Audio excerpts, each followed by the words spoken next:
It's time for Alamogordo Town News on Crazy Radio. I'm Anthony Lucero. When it comes to news on 95.1 FM, weather always comes first.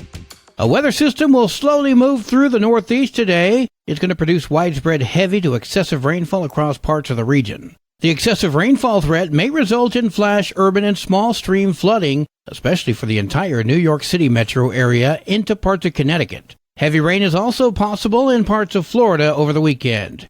Closer to home, moisture moves into this area tonight. Flash flood watches in the area tomorrow, cleaning up by Sunday. We'll have another look at the weather following this news. Matt Crecelius has been called out by the Democratic Party of New Mexico Executive Director. On Facebook, Sean Ward said, quote, "I find it important to state that Matt Crecelius' social media does not reflect the views or the values of DPNM. On a personal level, I find his pattern of bullying on social media to be abhorrent and childish." Close quote.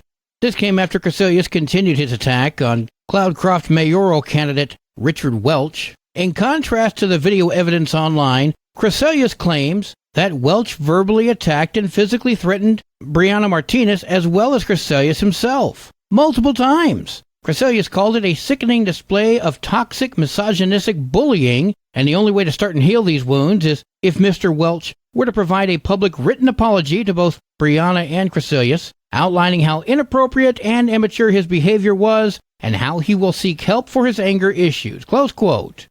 Wow. So is Crecelius going to apologize to Tanya Burns or his ex-wife or any of the other countless women he's bullied himself? Probably not.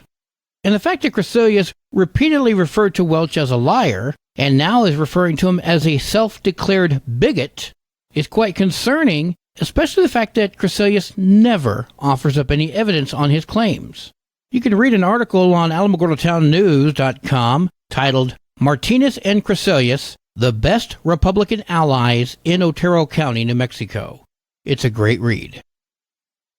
The city of Alamogordo announces that they are now on TikTok. Community events, special events, and other fun stuff will be found there. It's tiktok.com/@visitalamogordo. The Tularosa National Honor Society's Pancake Breakfast is coming up tomorrow. We spoke with Melanie Boussier. So breakfast plates are $10 a plate, and that comes with your choice of plain pancakes, blueberry pancakes, or chocolate chip pancakes. And like I said, some scrambled eggs and your choice of bacon or sausage. It's important to support the students. Details are available on the Tularosa School's Facebook page. And again, the event is tomorrow. You're invited to the National Coffee with a Cop Day, Wednesday, October 4th, from 9 until 11 at 675 10th Street. That's going to be at Badass Coffee of Hawaii, located inside of Lowe's Signature Market. The Tularosa Public Library presents Wonders on Wheels on Friday, October 6th from noon until 4. You're invited to tour the Wonders on Wheels Mobile Museum and experience the artworks of beloved New Mexico artist Gustav Baumann, and you can also meet Freckles, Baumann's mischievous marionette. Looking at this picture, this is one of the most creepy things I've seen since the Spelunker Cave in Six Flags back in the early 80s. Tularosa High School presents a blood drive happening on Tuesday, October 10th from 10 until 2 at the Bloodmobile. Vitalant will be providing the services and offering up T-shirts to those who attend. If you have any questions, check out the Tularosa School Facebook page. Well, today is Friday. Time now to check in with Kitty City NM for this week's Cat Chat. Hi, this is Kathy Denton from Kitty City NM, and welcome to this week's edition of Cat Chat. This week, Kitty City is featuring a longtime resident of Kitty City, Banjo. Banjo has been at Kitty City since 2019 and has a varied background. When Banjo first came to Kitty City, he was skittish and cautious around humans. But from the beginning, we saw something in his eyes that told us that he actually wanted affection and companionship. Kitty City volunteers persisted with Banjo, and we discovered that look in his eyes was indeed a plea not to give up on him. As time went on, Banjo put his fears aside and came closer and closer to us humans and was soon allowing head pets. He still was cautious with strangers, but with this past year, Banjo has become friendly, social, and quite the lover boy. He now greets everyone, rubs their legs for affection, and ask for pets. A couple of the volunteers can now pick up Banjo, but he has a little way to go before he is comfortable with being held for any length of time. It has been exciting to watch Banjo evolve from a frightened kitty to a confident companion, and heartwarming to see the transformation in our Banjo. Banjo has also discovered that he simply loves the feeling of being brushed, and now he cannot get enough. Banjo has come a long way, and with a little more love and patience, he will be the perfect companion for a lucky human. Banjo is a very handsome dark gray and white tabby with short fur. His markings are symmetrical and perfect. He has a gray face mask with white between his eyes that goes all the way down to his nose and mouth and then to his chest. He also has white feet.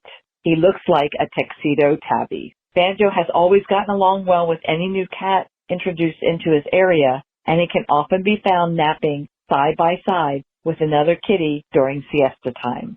Banjo is neutered and microchipped, and he will soon be scheduled for his update on his rabies and vaccinations. Come visit Banjo at Kitty City NM at 56 Stanley Branch Road, or check out his photograph and profile on our website, www.kittycitynm.com. Tomorrow, Saturday, September 30, Kitty City will have an adoption event at the White Sands Mall from 10 a.m. to 4 p.m. We will have sweet senior cats, adorable adult cats, and cuddly kittens from Kitty City and Alamogordo Animal Control. And we will also feature dogs for adoption from Alamogordo Animal Control. Our kitty special continues, one cat for full price and the second cat for half price. Come to the White Sands Mall tomorrow, Saturday, September 30, and all the Saturdays of October to find your forever friend. This has been this week's edition of Cat Chat. I'm Kathy Denton, and we will be talking to you next week from Kitty City NM. Kitty City and you. No one loves them better. News from around the state in just a moment. This is Alamogordo Town News on Crazy Radio. I'm Anthony Lucero. AlamogordoTownNews.com is a locally owned website featuring local news matters from a local perspective that affects you, and we bring it to you directly. Plus, local sports, cultural arts, and events. Online, AlamogordoTownNews.com. Owned and operated by Second Life Media. We are Otero County. Directory Plus is the right size book. It's the book if you need a full book. That's what just one person has to say about Directory Plus. With its red cover, features, colorful yellow pages, and lots more, it's no wonder people all over use Directory Plus. It has so much more information. You can cross-check phone numbers or addresses or pretty much anything. Look on the plus side, Directory Plus. I'm a big fan of Directory Plus. A man was shot during a protest yesterday outside of a Rio Arriba County building in Espanola. That's where officials had planned, but didn't, place a statue of Juan de Oñate.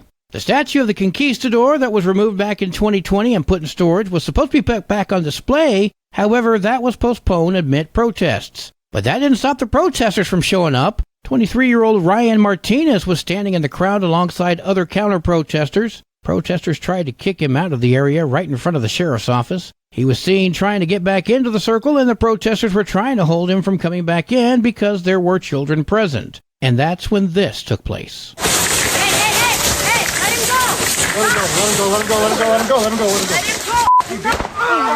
When asked if deputies were on site, Rio Arriba Sheriff Billy Merrifield said this. We did have some deputies on standby, yes, sir. It's not really an answer. So then it was asked if deputies were on site when the shot rang out. Merrifield said no. Of course, that leads to, why not? I'm not going to take any more questions. Now, maybe I'm not seeing things the way the sheriff did, but if the concern of protest was so much that the event itself was canceled, that's a sign that there should be some serious concern. So when the event was canceled, yet the protesters showed up anyway, should that not have been a sign to the sheriff to get some folks out there? Maybe this whole shooting could have been avoided. Rio Arriba County Sheriff's Major Lorenzo Aguilar reports that the suspect is in custody and that the victim was shot somewhere in the upper torso area near the chest. At this time, there's no update on the condition of the severity of the victim's injuries. New Mexico Attorney General Raul Torres released a statement strongly condemning what he calls a cowardly act of violence, a description I fully endorse. Accusations that New Mexico's Democratic-led legislature unfairly diluted the vote of politically conservative New Mexicans with the redistricting map went to trial on Wednesday. At that trial, attorneys for the Republican Party said that they'll present evidence of gerrymandering outlined in text messages from a top-ranked Democratic legislator. They argued that Democrats cut Republican lawmakers out of deliberations as they divvied up a conservative stronghold in southeastern New Mexico among 3 congressional districts that all favored Democrats. An attorney for the Democratic-led legislature argues that the 2nd District is still competitive and that Republicans will not be able to prove the maps intentionally entrenched Democratic politicians. Note, it wasn't said that they didn't gerrymander. The statement says that Republicans will not be able to prove it. Governor Michelle Lujan Grisham is not defending the map at this time. She signed it into law back in 2021, but she says she needs to channel legal resources to lawsuits that challenge her recent declaration of a public health emergency in response to gun violence. Read that, stripping away the Second Amendment. The Supreme Court declined a petition to delay the redistricting trial while dismissing Lujan Grisham and the lieutenant governor as defendants. Plus, the New Mexico Supreme Court ordered that the governor respond to a lawsuit lodged against her by Republican members of the state legislature, the Republican Party of New Mexico, and others relating to the previously mentioned emergency powers. New Mexico State Police are investigating a police shooting in Artesia from last night. The Artesia Police Department said it happened during a foot pursuit of a suspect. The suspect was injured, and that officer has been labeled okay. The Logan Municipal School District raffled off an AR-15 rifle to raise money for students. This pissed off a few anti-gun folks. But keep in mind that the weapon was never, not once, brought onto campus, so there was no danger. And I remember back in school when rifles and stuff were raffled off. The proceeds from the fundraiser will support the students to pay for prom and graduation costs and to pay for a senior trip that all the kids are very much looking forward to in using those dollars and celebrating the end of their high school career in the spring of 2025. The district superintendent said whoever wins the raffle will still have to be of legal age and pass a background check. The cremated remains of 52 deceased veterans were laid to rest at the 2023 Forgotten Heroes funeral yesterday at the Santa Fe National Cemetery. Were interred courtesy of the state's Forgotten Heroes burial program established by the New Mexico Department of Veteran Services, Bernalillo County, the New Mexico National Guard, and the Santa Fe National Cemetery in order to provide a military funeral at the cemetery for any honorably discharged deceased veteran who upon their death remained unclaimed by family or friends. Military honors were rendered. Following the ceremony, the urns were taken by cemetery staff for documentation and then in-ground burials in another part of the cemetery.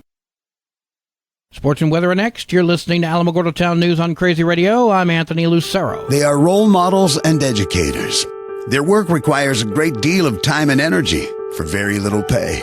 Who are these unsung heroes? Thanks, Coach. Thanks, Coach. The simple truth about education-based athletics in New Mexico is this. Without a committed team of coaches and administrators, they just wouldn't be possible. School sports, they bring out the best in all of us. This message presented by the New Mexico Activities Association and the New Mexico Athletic Directors Association. 36 matches for New Mexico volleyball today, including St. Pius at Cruces, Roswell at Cleveland, Zuni at Hatch. Friday night lights shine bright tonight with 43 games for New Mexico football. Mesilla Valley Christian at Alamo Navajo, Hoso Academy at Mescalero, Crown Point at Hot Springs, Mountain Air at Carrizozo, Radoso at Tucumcari, and Tularosa heads to Escalante. Wow! Go Wildcats! Your Crazy Radio spot-on weather forecast for the Tularosa Basin today calls for sunny skies, partly cloudy tonight with a 20% chance of showers and storms. Mostly sunny tomorrow with a 60% chance of showers and storms, winds gusting as high as 24 miles per hour. Your high today in the basin, 88. Low tonight of 64. High tomorrow, 86 degrees. In Cloudcroft, sunny skies today with a 20% chance of showers and storms. Partly cloudy tonight with a 20% chance of showers and storms. Partly cloudy tomorrow with an 80% chance of showers and storms. Winds gusting as high as 22. Your high today in Cloudcroft, 68. Low tonight of 48. High tomorrow, 65 degrees. Local breaking news can be found on our website, alamogordotownnews.com, and learn more about Crazy Radio by visiting kalhradio.org. We've also launched the Crazy KALH Radio YouTube channel, which features our daily newscasts, complete interviews, and other information which concerns everyone in the Tularosa Basin. That concludes today's edition of Alamogordo Town News on Crazy Radio. I'm Anthony Lucero. Enjoy your weekend.